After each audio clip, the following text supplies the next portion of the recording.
제목은 광주의 새로운 시작, 대한민국의 미래 이렇게 되어 있는데 저도 너무 점잖게 붙여놓은 제목입니다. 오늘 제가 말씀드릴 주제는 이렇게 되겠습니다. 한나라당 정권 어떻게 하면 5년으로 끝낼 수 있는가?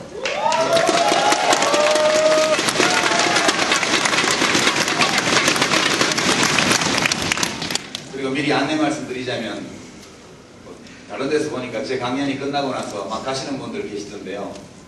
당원이 아니신 분들 또는 다른 정당의 당원이신 분들은 함께 남으셔서 여기 본행사 창당대회를 한번 구경해 보시기를 부탁드립니다. 그 참여당의 당 행사는 우리가 일반적으로 보는 다른 정당의 당 행사하고는 좀 다릅니다. 아까 율동당 보셨습니다만 뭔가 좀 어색하죠? 좋게 보면 참신하고요. 나쁘게 보면 뭔가 급조된 느낌을 줍니다. 뭐든지 참여해서 이렇게 전문가들이 하는 게 아니고 보통 시민들이 하는 일이기 때문에 이렇게 좀 어설퍼 보입니다. 어찌 보면 국민참여당 자체가 매우 어설픈 정당처럼 보일 겁니다. 이게 이 정당의 강점이라는 것을 여러분들께서 한번 창당대회 지켜보시면서 한번 확인해 보시기 바랍니다. 이 무슨 쓰여진 각본을 읽고 다 같이 손들고 방맹이 치고 이런 행사가 아니고 그냥 즐겁게 노는 행사입니다. 꼭 남으셔서 한번 구경해 보시고요. 마음에 드시면 꼭 입당해 주시기 바랍니다.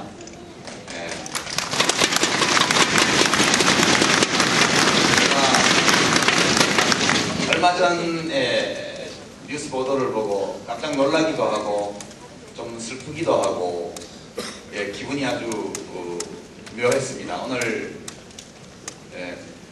국립묘지에 가서 광주 영령들께 인사 올리면서도 그 생각이 자꾸 나서 마음이 착잡했습니다. 얼마 전에 전시회에서 설치미술작품 삽질공화국, 여러분 뉴스 다 보셨죠? 삽질공화국이라는 그 작품 철거를 요구를 하고 뭐 이렇게 하는 그 행사를 방해하는 그런 전화를 국가정보원 직원이 전화를 걸었다고 그러죠. 그랬더니 광주시의 직원분이 받으셔가지고 뭐 또 관련 재단하고 이렇게 행사 주체들한테 연락을 해서 폐쇄를 한 해 만에 그런 소동이 있었습니다. 그 때문에 그 작품이 굉장히 유명해져서 온 국민이 다 알게 되었습니다. 그렇죠? 국정원 직원이 전화를 하는 바람에 본의 아니게 그 작품을 만든 취지가 온 국민에게 알려지는 좋은 결과를 냈습니다. 큰 삼날에 이명박 대통령 얼굴이 수십 개 사진으로 박혀있는 작품이었습니다. 저는 이 사건을 이렇게 보면서 참 슬펐습니다. 왜냐하면 이명박 정권의 국가정보원 직원이 그런 전화를 하는 것은 아주 당연한 일이죠. 아주 상식적으로 납득할 수 있는, 이해할 수 있는 일입니다. 공무원들을 건설회사 직원들처럼 부리고 있기 때문에 직원들은 사장 시키는 대로 말을 들어야 되고, 그러다 보니까 서로 대통령의 지시라 하더라도 법에 어긋나는 것은 하지 말아야죠. 그런 전화하는 것은 국정원법 위반입니다. 국정원장 큰일 났네, 정권 바뀌면 어떻게 되려나. 법 위반하면서 국가를 다스리는 일을 너무 많이 하고 있기 때문에 국정원 직원이 그런 일을 했다고 놀랄 일이 전혀 아닙니다. 정말 놀라운 것은 그 전화를 받은 광주시의 직원들이 한 행동입니다. 그런 전화를 받으면 어떻게 대답해야 하는 것입니까? 우리가 알아서 할 테니 너나 잘하세요, 이렇게 말을 해야죠. 근데 그 전화를 받고 겁이 나서 그 행사를 어떻게 하라는 둥 이렇게 허둥지둥 하는 것을 보고 광주시가 왜 이렇게 됐을까? 다른 것도 아니고 5.18 영령들이 잠들어 계신 이 광주 광역시의 시행정이 왜 이렇게 넋이 빠져버렸을까? 정신을 도대체 어디다 놓고 다니는 것일까? 이런 것 때문에 굉장히 슬펐습니다.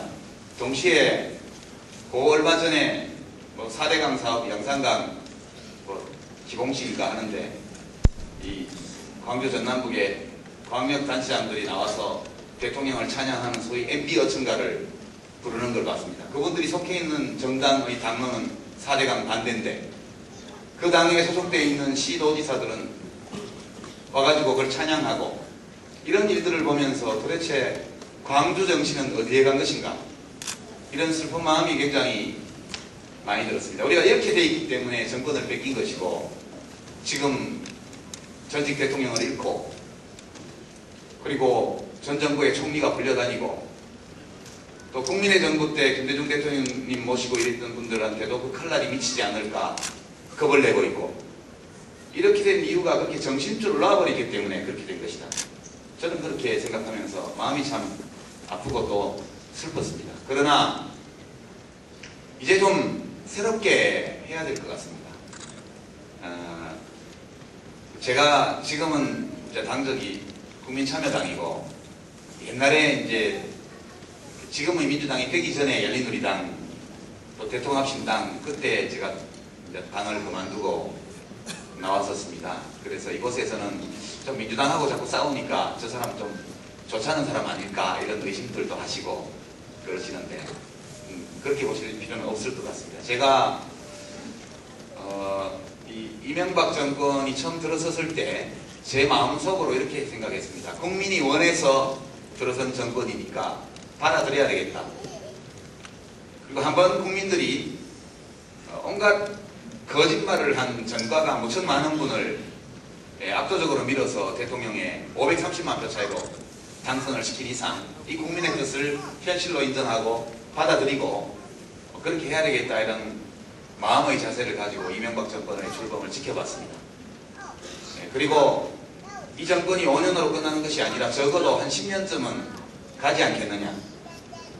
뭐 이명박 대통령이 7% 경제 성장을 못하더라도 그게 원래부터 헛공약, 사기 공약이었다는 생각을 하기보다는 누가 또 다른 사람 시켜서 그거를 해주기를 바라지 않을까, 이런 판단이 들어서 이 정권이 적어도 10년은 갈 것 같다, 그렇게 생각했습니다. 그리고 10년 가면 할 수 없지, 뭐 설마 대한민국이 망하기나 할까, 이렇게 생각했습니다. 그리고 4분 오열되어 있는 진보개혁 세력들이 좀 이제 마음을 다시 바꾸어서 서로 단결하고 그렇게 해서 다시 정권을 찾아오겠다는 그런 자세를 가지는데도 시간이 많이 걸린다.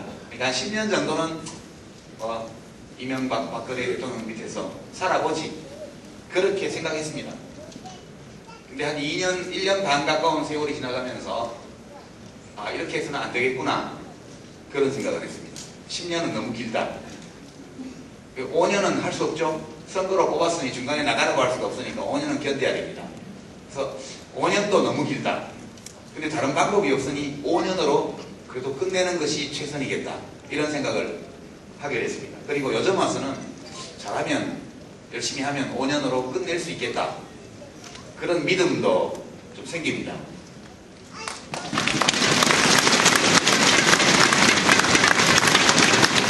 문제는 이제 어떻게 그 일을 할 것인가 하는 것이죠. 어떻게 그 일을 할 것인가. 저는 이제 앞으로 시간이 가면 갈수록 내년 지방선거가 다가올 때쯤이면 이명박 정권 5년으로 끝내야 된다, 아니 한나라당 정권을 5년으로 끝내야 된다는 국민들의 소망이 지금보다 훨씬 커질 것으로 생각합니다. 왜냐하면 아무리 봐도 이명박 대통령과 한나라당이 지난 1년 반 혹은 2년 가까이 했던 것보다 더 잘할 가능성이 전혀 보이지 않기 때문에 그런 국민의 소망이 커질 것으로 생각합니다. 그래서 지금부터 우리가 고민하는 것은 왜 이명박 정권 또는 한나라당 정권을 5년으로 종식시켜야 되느냐, 이 말은 더 이상 할 필요가 없을 것 같습니다. 여러분에게 제가 그 이유를 설명할 필요 없겠죠? 네. 지금 우리가 고민해야 되는 것은 어떻게 그 일을 할 것인가. 정치하는 사람들은 무엇을 하며, 정당들은 어떻게 하며, 일반 유권자 시민들은 또한 무엇을 할 것인가. 어떻게 하면 5년으로 끝낼 수 있느냐. 그 답을 발견하는 것이 우리 모두에게 중요합니다. 여러분, 요즘 뉴스를 보시면 야당에서는 그냥 한나라당 정권이 이걸 잘못하고 있다, 저걸 잘못하고 있다 말을 하죠. 말을 하면 뭐합니까? 바꿀 수가 없는데. 국회도 한나라당과 그 아류 정당들이 거의 3분의 2 가까운 의석을 가지고 있죠. 한나라당, 친박연대, 자유선진당, 저는 전부 같은 당이라고 봅니다. 한나라당과 그 아류 정당들의 의석이 200석 가까이 됩니다. 3분의 2.